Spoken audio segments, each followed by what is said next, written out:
Saudara-saudara, ternyata cek Sumatera Barat, pupuk lancar nggak di situ?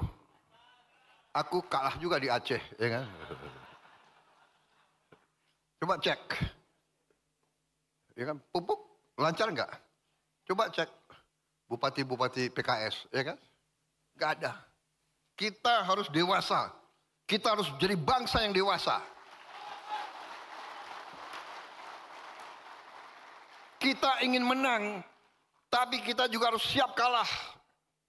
Kalau mau belajar kalah, belajar dari Prabowo Subianto.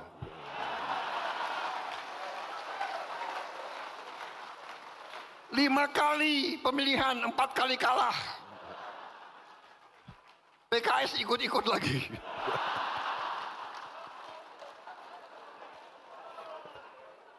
Dua kali dukung gue, 2 kali kalah. Yang gue menang, lu nggak dukung lagi.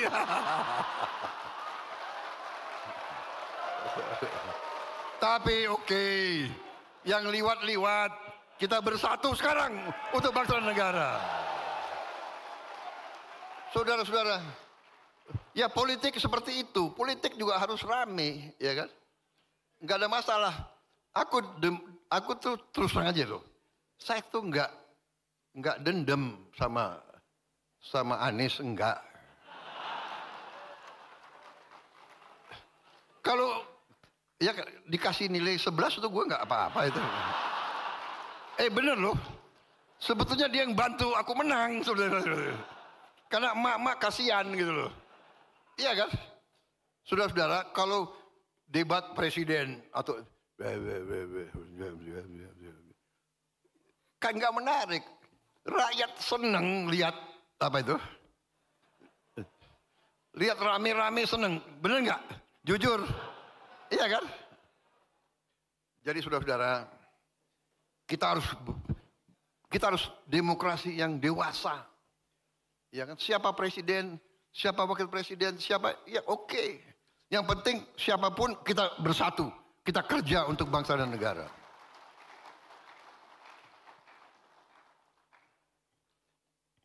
Kita akan membentuk koperasi desa dan kelurahan di 80.000 desa.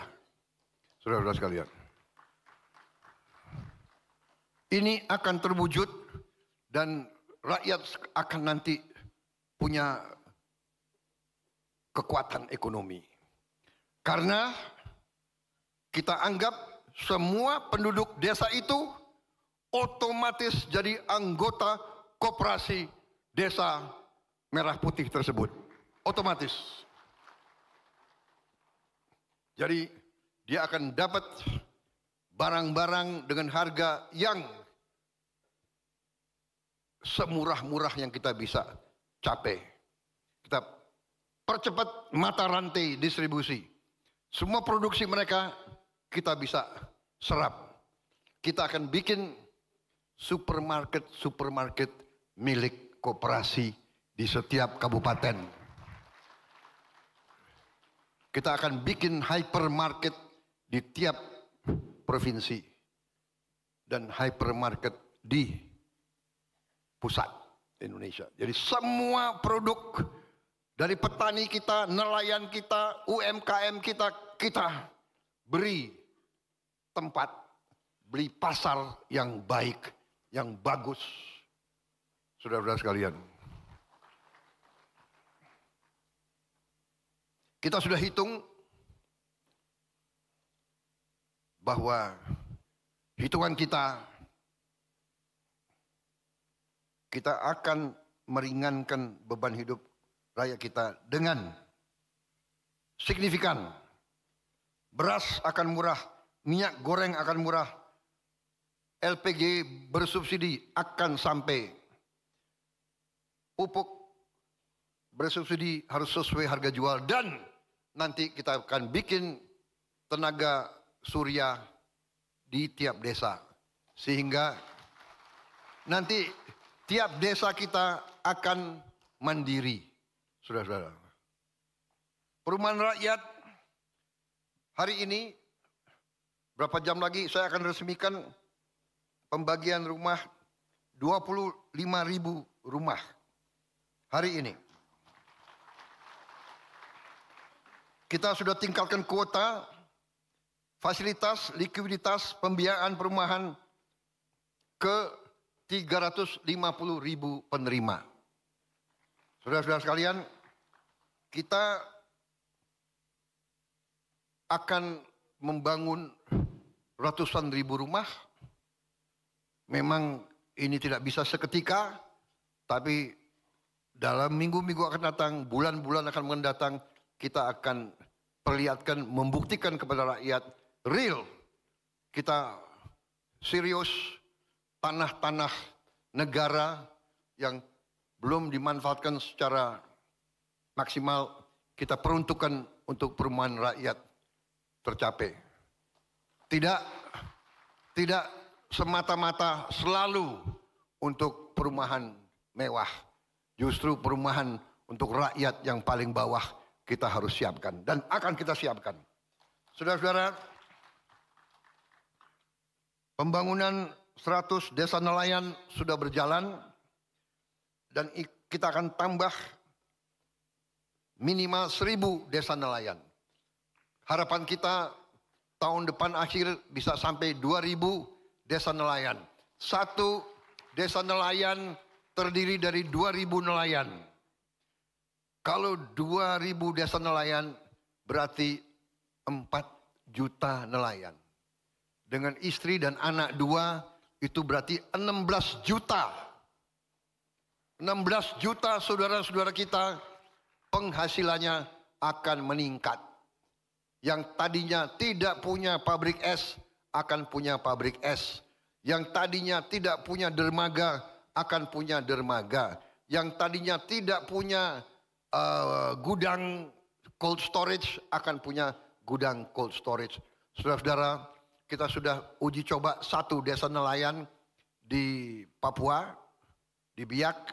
Ternyata penghasilan nelayan itu naik minimal 60%. Ada yang naiknya 100%.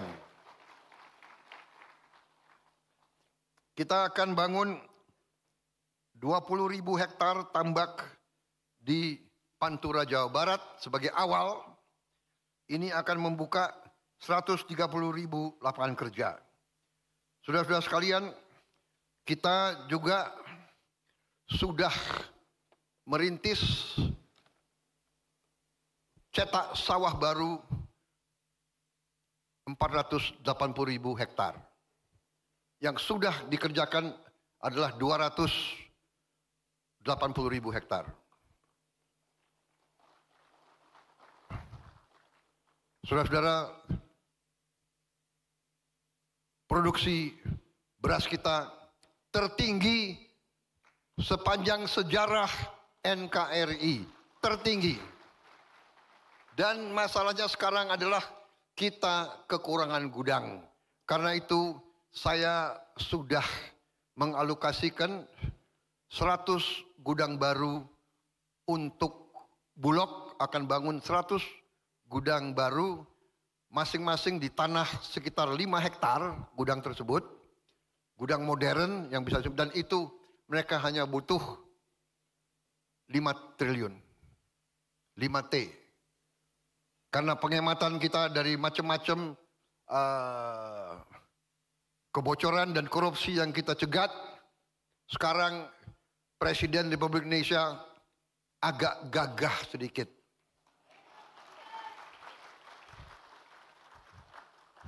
Kalau untuk kepentingan rakyat, setuju. Turunkan uang segera. Saudara-saudara sekalian. Kalau untuk hura-hura, kita kurangi. Maaf, kita kurangi kunjungan-kunjungan kerja, anggota-anggota DPR.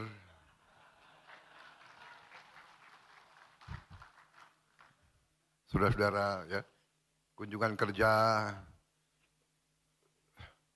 apa itu, FGD, ya, rapat-rapat di mana-mana, ya, kita kurangi.